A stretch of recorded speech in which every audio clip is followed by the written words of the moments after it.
It's time for The World This Week. 7 days for Paris-based correspondents, 1 hour with us. Russian journalist, documentary filmmaker Tanya Rachmanova. Hello. Hello. Your next feature will be on oil in the Arctic. Oil in the Arctic.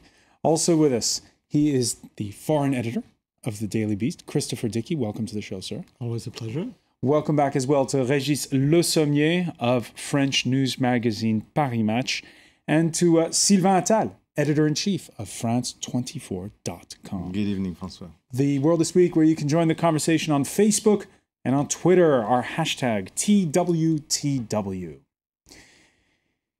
The move of the week was a stroke of the pen. Less than 48 hours after polls closed in Crimea, Vladimir Putin signing on to annex Crimea on Friday. He renewed the gesture, this time after it had been ratified. In Putin's remarks back on Tuesday, there was emotion in the Russian president's voice and the sense that for too long his nation had been disrespected by the West. Our Western partners, headed by the United States, prefer in their policy to be guided not by international law, but by their sense of self-entitlement. They started to believe that they have been chosen and that they are unique, that they are allowed to decide the fate of the world, that only they are in the right, they do whatever they want. And in the case of Ukraine, our Western partners have crossed the line. They've acted primitively, irresponsibly, and unprofessionally. Tanya Rachmanova, did the West completely misread Vladimir Putin? Well, yes, probably not completely, but quite, yeah. And I'm afraid that not only the West, but a huge part of Russians as well. Because what's happening now, it's for the first time, during Putin's time, it's his third war in some way, because there was Chechnya first that brought him to power. Then there was Georgia. Well, okay, that he was not the president, but, that's just a question. He was the president. It's the question. He was in the Kremlin. Yeah, exactly. He was in charge. And now Crimea, not a war, but annexation. And this time it's really, really scary what he's doing. And I think that we don't really understand what he's doing. And I'm afraid that he doesn't understand what he's doing. Russians may not understand, but they like it. Approval ratings have him at his highest point in 5 years. Yes, that's true, which is scary as well.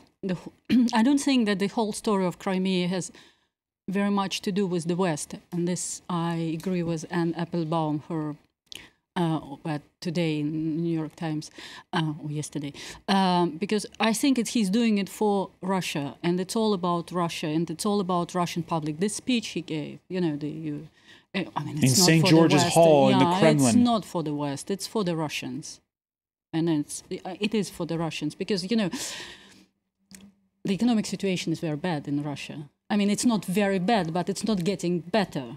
And instead of solving the real problems that I think his government and himself then incapable of solving, they create this as I think Irish would put it, a spectacular.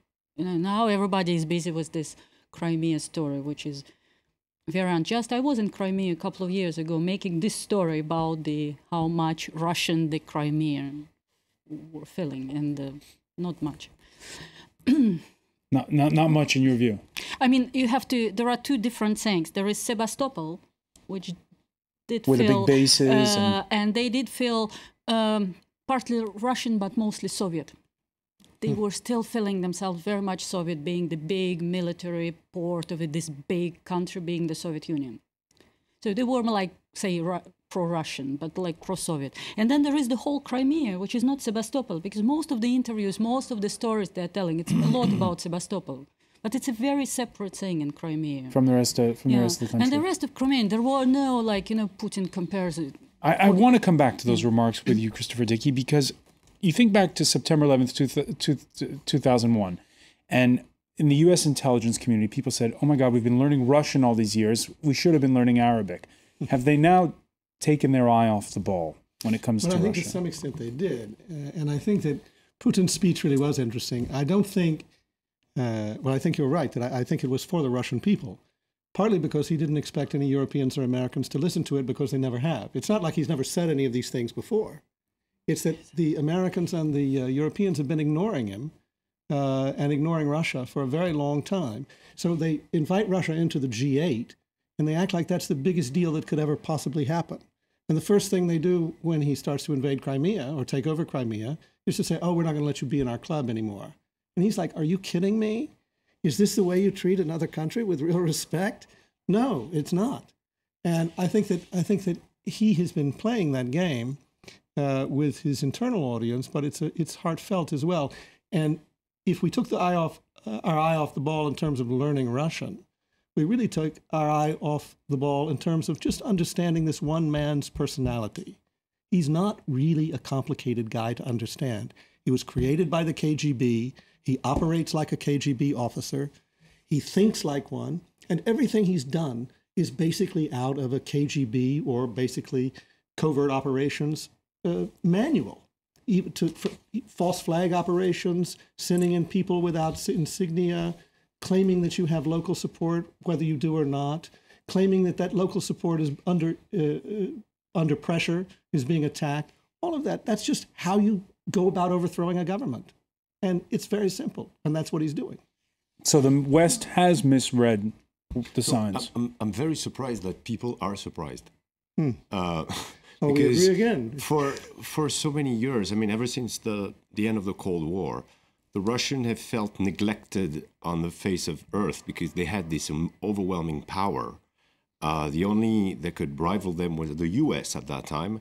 And to a certain extent, there's some U.S. politicians that long this period of having this, strong opponent. They try to find a new opponent in Bin Laden, but it only lasts for 10 years. And, people like McCain and other people like this have been, longing that period of that Cold War. They're really infants of the Cold War or off-bred of that period.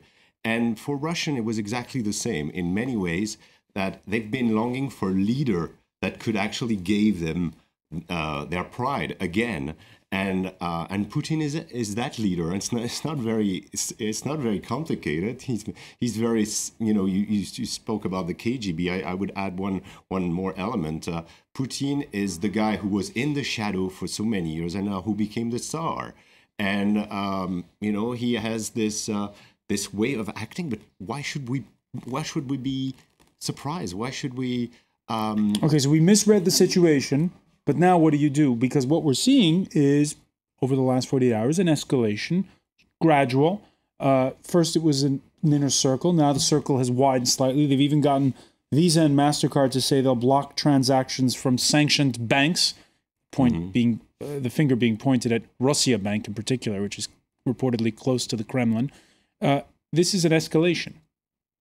Well, I mean, I don't know how far this escalation would go. I don't think it would move up to a military stage. I mean, a new confrontation and that power struggle is mostly economic right now and mostly using bans on both sides. Now, I don't know if, like for instance, the problem with this situation is not really the problem of the U.S. It's the problem of middle power like France. I mean, we have some interest in Russia, and Russians have some interest in France. Where is that going to go? Are we going to be the big losers in that political or diplomatic game? I don't know. I mean, how the Germans are going to play out with that, because they have more interest in Russia and they're more tightly connected. And you see the reaction of the Germans is much more measured than anything we can see around them. So up to what point are we ready to impose sanction, and are these sanctions eventually going to work one way or the other? I don't know. We have a comment here from one of the viewers. How does the EU sign cooperation agreements with a non-elected, self-appointed government in Ukraine more legal than Crimea referendum? Sylvain. That comes from Vladimir, right? He's watching. A couple of remarks here. Obviously, there's no room for surprise. I think that if it had been for Putin, for example, I mean, if he was in charge, for example, in 1990, he would never have left, for example, the Baltic states secede and go to the OTAN nations, even maybe Poland. So there's no room for surprise. But then, what can we do? It's not a question of reading his game. What we do now, because even though we could have said that, okay, Putin is a nationalist, he's a former KGB agent, he said himself that the end of Soviet Union was the biggest geopolitical catastrophe of the 20th century, etc. We knew everything. But then the second remark, never forget that, take the three countries, for example, who have renounced nuclear power, military nuclear power: Ukraine, Libya, and Iraq. All of these countries have seen their national integrity attacked. And what are we going to say to the Iranians now? That's the real challenge for the Western countries dealing with Russia now. What are we going to do? Are we able to really to really say to Putin, don't make any further move? Because I think everyone knows that Crimea is lost. But now we have to make sure that it is not going to move towards annexate, for example, other parts of Ukraine. Tanya Rachmanova, is he going to make a move for the Russian-speaking parts of eastern Ukraine? I don't think that he will do it. Well, first of all, I hope that he won't do it, because there is a little bit of wishful thinking as well. I don't think he will make this move now, but I'm afraid that Crimea, it's not the last move he's done. I mean, it's because there are other territories. There is Transnistria, there is Kazakhstan, the north of the Kazakhstan. And there's no territorial continuity between Russia and Crimea, so he may be tempted to do something to you. But I would say, like you, I was surprised by what he did in Crimea, and I think that Putin becomes really dangerous, because, you know, the Orange Revolution, like 2004. The situation was exactly the same. There was Maidan, and for the first time, so that was surprising. And Putin was the president. And a couple of weeks before the election, he came to Ukraine, to Kiev, officially and openly supporting the same Yanukovych. And then there was Maidan. And in the Crimea, the situation was the same, even worse. And he didn't do anything, absolutely nothing. And this time, he went very far, and I don't know why he did it this time. I mean, there are plenty of ideas why, but I mean, seriously, why? Yeah, okay, and he will go on, yeah, but probably not now, not like tomorrow, but especially if he will, you know, he will be able to do it quite. The question is whether or not the sanctions are going to prevent him to sanctions. I mean, I don't even, you know, I don't know which sanctions, because if there are economic sanctions which influence that will be not a problem, because the Russians are supporting him, so he will present himself like a victim of this awful Western superpowers making pressure on Russia, and it will be a little bit like in Iran. And the big lesson is never show your weakness. I mean, because if you start showing your weakness... Yeah. All right, well, we're going to, case in point, France lengthening its list of sanctions on Russia, but stopping shy so far of suspending its contract to deliver 2 amphibious frigates, one of them aptly named the Sevastopol. If Putin continues to act the way he does, we might consider canceling the sale of the helicopter carrier ship. But because this will be bad for France, we also ask other countries, like Britain, to take similar sanctions. For example, with assets in London that belong to Russian oligarchs. Everybody must be in it together when it comes to sanctions. Now, on that score, we're getting some mixed messages from London. Take, for instance, the cover of The Economist and the warning it blares on its cover of a new world order. Well, there you see the cover with a Vladimir Putin bare-chested. In the inside pages, you then find a piece entitled Honey Trap, which outlines just how much money those oligarchs pump into the city, and to Mayfair, and to Kensington, and to Chelsea.